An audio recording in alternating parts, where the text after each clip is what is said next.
tjetër tash, imami shqiptarëve, se s'u bërri pa fol. Po mi qenë vllaznia, po më shtin me fol pastaj. Çesha ka fol për ty po.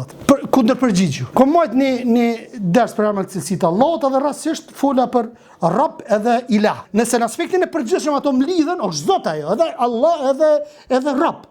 Mirë, po. Nëse mirën të dyjat dallojnë kontekstin e përgjithshëm. Pse dallojnë?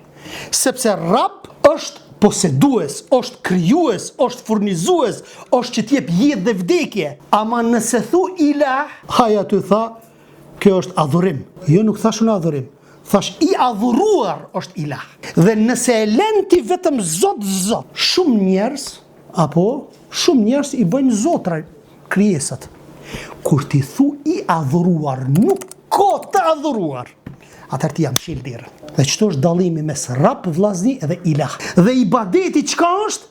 Që ky ibadet që po i bë të adhuruarit. Edhe mbaron çështja. Shtrohet pyetja pse atëherë Allahu subhanahu wa taala po s'ka potencu me njën Rabb, me njën Allah? Pse se kalon vesh Rabb atëherë? Alhamdulillahi rabbil alamin, apo alhamdulillah rabbil alamin. Të dyat i ka përmend. Pse i ka përmend të dyat? Hajt kallzom ti mudash.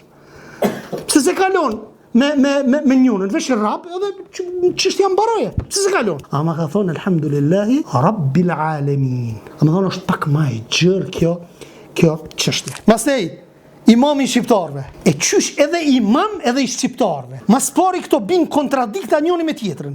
Imam është terminologji fetare, ndërsa ti po thirrish në atë kombëtare. Kombi feja, kombi është diçka tjetër, feja është diçka tjetër. E imam është terminologji fetare, ndërsa shqiptar është terminologji kombëtare. Popull, fes, ku e dione. E ai çka thot, unë jam thot imami i shqiptarëve. E këta e në umeti Sultan Mahmudit, Sultan, ku e diune që shpëna thot neve, të merë, habib, Allah e të merë. Allahu kujt ja dën të mirën, ju fakihu fit din, thot e bën të ditër në fe, alayhim salatullah. Mirë për ato që ja u ka marë dritën e imanit dhe e kanë errësirën e kufrit, mirë për ta, subhanallah. Dhe lumë për ata që e kanë dritën e imanit, edhe diturinë. Apo